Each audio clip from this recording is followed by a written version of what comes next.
بسم اللہ الرحمن الرحیم۔ آج ہم حضرت عمر رضی اللہ تعالیٰ عنہ کے زندگی کے آخری حصے کے بارے میں جانیں گے۔ مدینہ کی فضا آج کچھ بدلی ہوئی ہے۔ ہوا میں ایک سنجیدگی اور غم کی کیفیت ہے، کیونکہ ابھی چند ہی دن پہلے خلیفہ اول حضرت ابوبکر صدیق رضی اللہ تعالیٰ عنہ اپنے رب سے جا ملے ہیں۔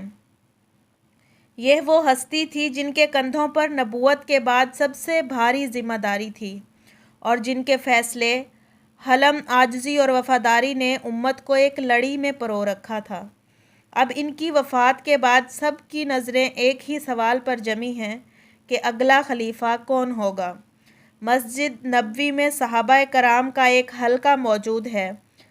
ہر چہرے پر سنجیدگی، ہر آنکھ میں امت کے مستقبل کی فکر جھلک رہی ہے۔ حضرت علی رضی اللہ تعالیٰ عنہ، حضرت عبد الرحمن بن عوف رضی اللہ تعالیٰ عنہ، حضرت عثمان رضی اللہ تعالیٰ عنہ، حضرت طلحہ رضی اللہ تعالیٰ عنہ اور دیگر جلیل القدر صحابہ سب وہاں موجود ہیں۔ ہر ایک جانتا ہے کہ خلیفہ کا انتخاب صرف ایک عہدہ نہیں، بلکہ امت کے دین، عزت، حدود اور امن کا محافظ چننا ہے۔ اسی دوران حضرت عبد الرحمن بن عوف کھڑے ہو کر نرم لیکن پر اثر آواز میں کہتے ہیں کہ اے جماعت مسلمین، ہمیں ایسا شخص چاہیے جو عدل میں سخت، حق کے معاملے میں بے خوف اور دین کے نفاذ میں کبھی کسی ملامت کرنے والے کی ملامت سے نہ ڈرے۔ ان کی نظریں ایک سمت مڑتی ہیں جہاں حضرت عمر بن خطاب رضی اللہ تعالیٰ عنہ بیٹھے ہیں۔